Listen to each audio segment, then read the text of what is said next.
Well, Triple H has done it. He took the WWE Championship off Drew McIntyre. A lot of us saw it coming, nothing surprising there. We are not sure, though, if this is what the majority of WWE fans wanted.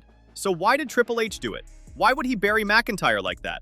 Let's take a look at a couple of reasons behind Triple H's decision and why we think it's a big mistake.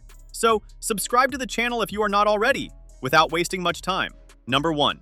Drew McIntyre had no serious WWE arc. The Scotsman had no storyline, which was considered a serious WrestleMania arc. He was feuding with Cody Rhodes over and over again, and their match made no sense after their multiple matches over the past. But we can't blame him for that. It's the creative team's duty to give their champion a proper storyline. On the other side, the American Nightmare's overcoming a heel and all his antics and still standing at the top is indeed an entertaining Mania arc, and a match between the Viper and the Prodigal Son has been one of the dream matches since Rhodes returned as the American Nightmare and became the face of the promotion.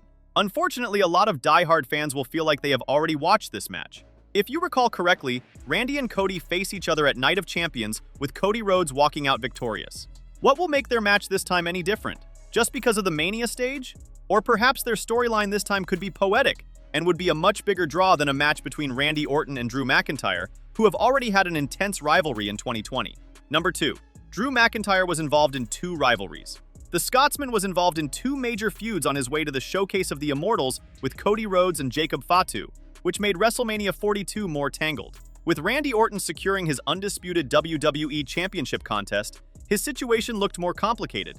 That said, to clear the picture, the game crowned Rhodes as the new champion who will face his mentor, the Viper. Meanwhile, McIntyre will be facing Jacob Fatu at Mania. In all honesty, Triple H had more than enough time to build Randy Orton versus Cody. This match is long overdue. Drew versus Fatu for the title would have shown us something different. Number 3.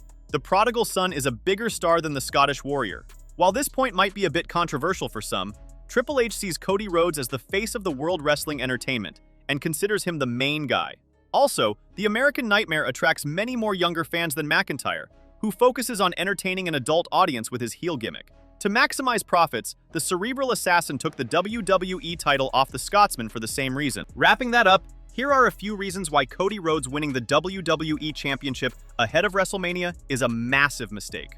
Firstly, it's the 3rd time the title has changed hands since August.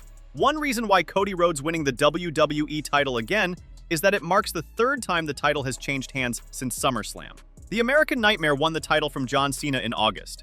He then carried it until early January. McIntyre defeated him in the 3 stages of hell. Rhodes' win on SmackDown in early March is the 3rd time the prestigious title has changed hands since August. What was once considered the top prize in the company has lost some luster by changing hands on 3 occasions in less than a year. Number 2. Rhodes' win shows favoritism. While Drew McIntyre hasn't exactly been a saint over the last year, he does have some reason not to trust SmackDown GM Nick Aldis.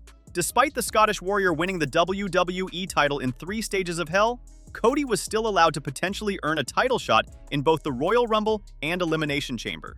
This wasn't exactly mentioned numerous times after McIntyre had a clause added to their contract that took Cody out of the running for title shots as long as Drew held the belt. Since Aldis essentially handed the American Nightmare a shot after the Elimination Chamber, it backs up some of McIntyre's gripes with management and how they favor certain stars.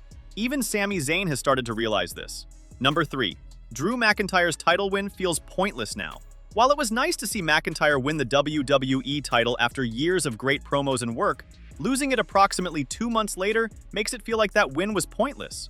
The first change felt like a way to shake things up briefly and give fans a slight hope of something different at WrestleMania. He only beat Zayn as champion. It would have been more exciting to see Cody trying to talk his way into a potential triple threat match at the Show of Shows had McIntyre retained on SmackDown. Number 4. Losing would have made things more interesting. Speaking of Cody and WrestleMania, had he lost, it would have given him something to do in the 6 weeks between potentially losing the title and the Showcase of the Immortals. He acts like he's the only one who dreams of having a big spotlight at WrestleMania, but there are nearly 100 other stars who also hope for the same. He is one of the biggest stars and gets a prominent spot every year. Losing on SmackDown wouldn't have been the end of his story, especially with how Nick Aldis has handled things between him and McIntyre. What do you think? Did Triple H make the right call?